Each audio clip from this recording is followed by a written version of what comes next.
Ecco, siamo ripartiti, scusate, problema all'audio, grazie a Valerio che ce l'hai segnalato. Osteria al Pontello in avanti, non è cambiato il risultato, ancora 3-4 qui a Morsano.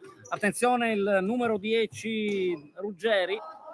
Grazie Valerio che ci hai avvisato. Sant'Anastaso, è difficile, non ci arriva. Qui probabilmente ha bisogno del cambio, vediamo cosa deciderà il mister. Infatti ecco Pietro che devo dire ha dato tutto, però viene sostituito da Gheorghi Pasca. Attenzione, Osteria al Pontello, 17 minuti e 35 secondi, vantaggio degli ospiti 4-3. De Caro. Parte con De Caro perde la palla, però fallo laterale per i Facchetti. Sì, contrastato benissimo dall'autore credo di 3 gol, se non abbiamo visto male.